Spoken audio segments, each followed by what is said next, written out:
ભારત રત્ન પૂર્વ વડાપ્રધાન અટલ બિહારી વાજપેયીનો આજે જન્મજયંતિ એના ઉપલક્ષમાં આજે ભારતીય જનતા પક્ષ દ્વારા દરેક ઠેકાણે એમને શ્રદ્ધાંજલિ આપવાનો, પુષ્પાંજલિ આપવાનો અને એમને કામગીરીને યાદ કરવાનો આજના દિવસે ને ગુડ ગવર્નન્સ તરીકે પણ ઓળખવામાં આવે છે.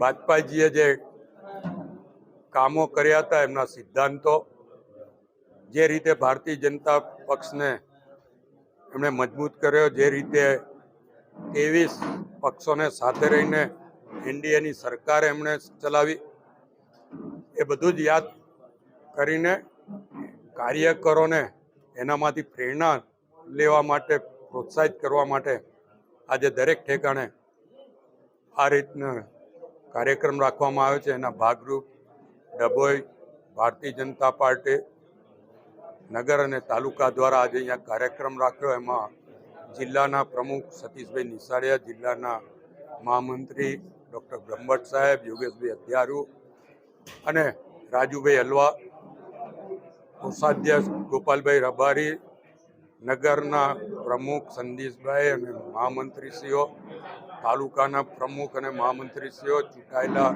નગરપાલિકાના પ્રમુખ અને સભ્યો સહિત આગેવાનો, કાર્યકરો તમામ અહીંયા ઉપસ્થિત રહ્યા. તમામે પુષ્પાંજલિ અર્પણ કરી અને સાથે જ ડૉક્ટર બ્રહ્મભટ્ટ સાહેબે એમની જાણકારી આપી, જે રીતે એમનું વ્યક્તિત્વ હતું એ વ્યક્તિત્વની જાણકારી બ્રહ્મભટ્ટ સાહેબ દ્વારા આપવામાં આવી.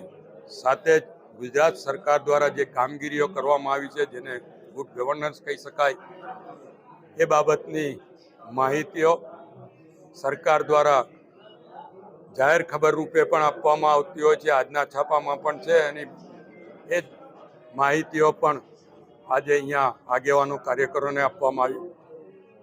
નગરપાલિકામાં પણ ડભોઈમાં અત્યારે ગુડ ગવર્નન્સની રીતે જે રીતે કામો થયા છે લોકોપયોગી, એની જાણકારી પણ આપવામાં આવી છે. અને આજનો દિવસ એ દરેક ભારતીય જનતા પક્ષના કાર્યકરો માટે ગૌરવવંતો દિવસ છે.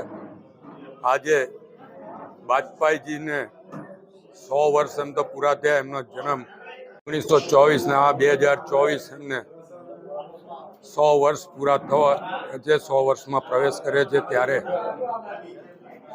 આઝાદીના અમૃત મહોત્સવ વખતે જે એમણે કાર્યો કર્યા છે, જે રીતે ભારતીય જનતા પક્ષ એમની જે વિચારધારાને લઈને આગળ વધી છે, અને આજે પંચાયતથી પાર્લામેન્ટ સુધી ભાજપાનું રાજ છે, એની પાછળ વાજપેયીજીની વિચારસરણી, એમનું વ્યક્તિત્વ રહેલું છે. એટલે એ બાબતની જાણકારી કાર્યકરો, આગેવાનો અને લોકો સુધી પહોંચે એના માટેનો આ કાર્યક્રમ હતો. હું આપના મારફત પણ આજના દિવસે વાજપેયીજીનો જન્મદિવસ છે ત્યારે એમને યાદ કરીને સાચી શ્રદ્ધાંજલિ કાર્યકરો વતી આપું છું.